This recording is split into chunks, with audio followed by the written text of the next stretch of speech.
think it's just giving yourself permission to suck. It's giving yourself permission to be unhappy.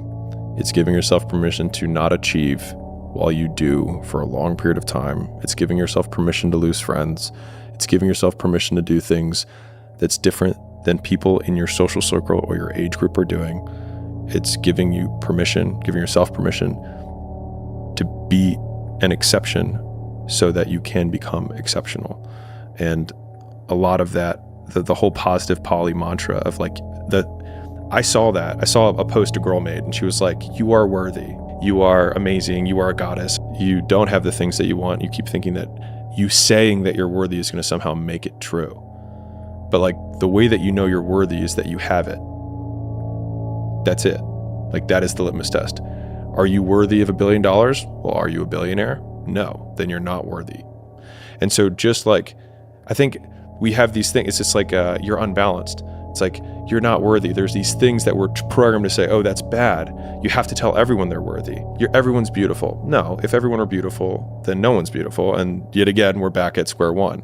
And so it's I guess, drinking the tonic. It's going through the shit, which is honestly the boring stuff that no one wants to do for an extended period of time. And accepting that you suck. And that it is okay, because the first step is accepting that you suck so that you can do the second step, which is doing something about it. What about you're not making as much money as you want because you're not as good as you think you are? I'm obviously in the business space, and that follows up with the other one with the imposter syndrome, right? People are like, man, how do you not suffer from imposter syndrome? I was like, because I've done what I said I've done. And the people who get up on stage and try and teach a class on shit they haven't done, it's like that, like you feel like an imposter when you're an imposter. Like, don't try and kill that voice, listen to that voice and get the evidence to make that voice shut the fuck up. Like if I get on stage and I say, I can bench 315, is there like, do I feel like an imposter when I say that? No, I stay fact.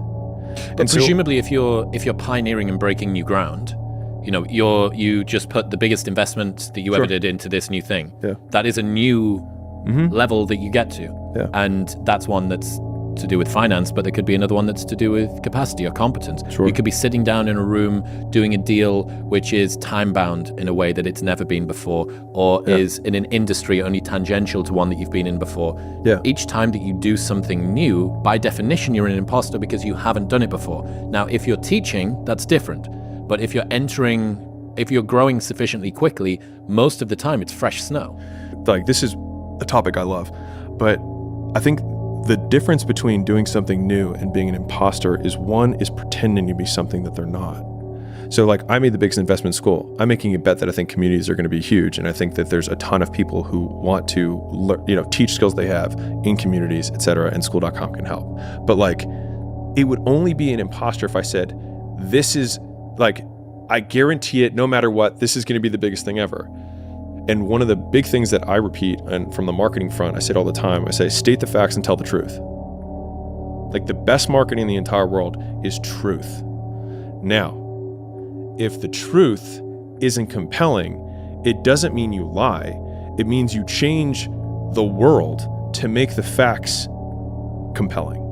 Like, you see this one all the time.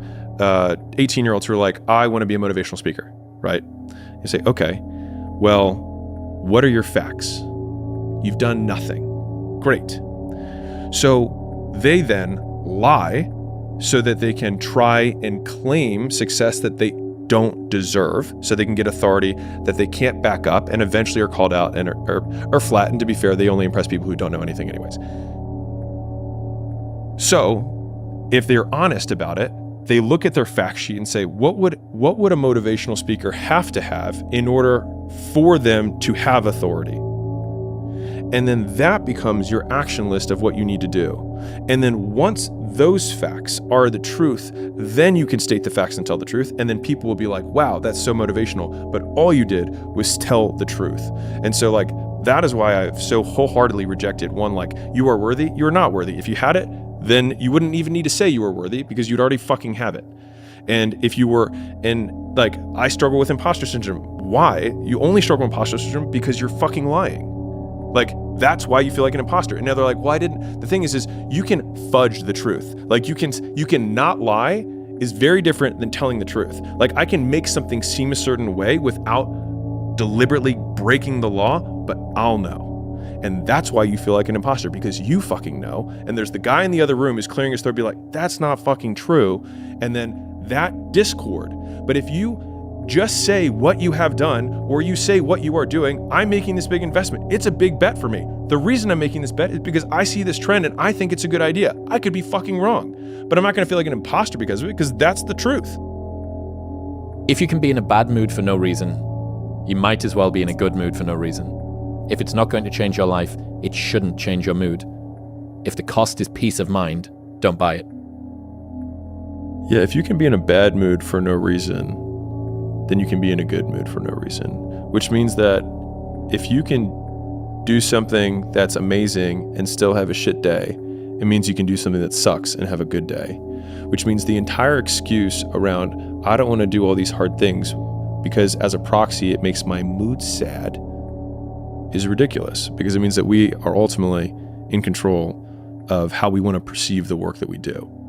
And so I think that is ultimately the most freeing thing that you can do in terms of how you can equip yourself to get through those harder periods. Why do you think there's so much cynicism at the moment, especially on the internet? It's easier. You can always defend no. Like we actually deal with this a lot at acquisition.com from an investment perspective. And we actually have to check ourselves, which is it's always easy to find a reason not to do an investment. So we have a no bias. And you should have you should overall have a no bias. Like you should say, okay, here's all the things that could go wrong. And you have to kind of think that way because you have to manage risk. But if you say no to everything, you're always right in the short term. But if you never make an investment, you're wrong in the one way that matters, which is you get no return. And so like you always miss the short-term losses, but you lose the big long-term gain. And so again, this is a continuum to be managed more than a problem to be solved. But cynicism is short-term.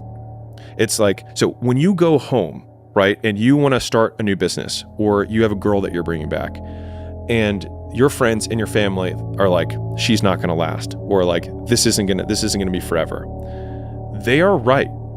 Literally every single time, except for the one time you bring your wife home. And in that time, they're all wrong, and it's the one time that fucking matters. But the thing is because of the false positives or the true positives, they might have been right literally 19 out of 20 times. And if they were right the first time and the second time and the third time and the fourth time, why would they bet against no on the 5th time or the 50th time? But you only need one yes or one positive to change your entire life. And so there's this habit, and that's where cynicism comes from, where we get so many positive reinforcers for saying no and being right. But it's only short-term being right, because you have to make big bets to win big. And that also means that you're wrong plenty of times, and people aren't willing to look stupid for being wrong. This school bet could go wrong. I'm betting it's not. But everything has risk. And I've been public about it. And I'll do what I've always done, state the facts and tell the truth.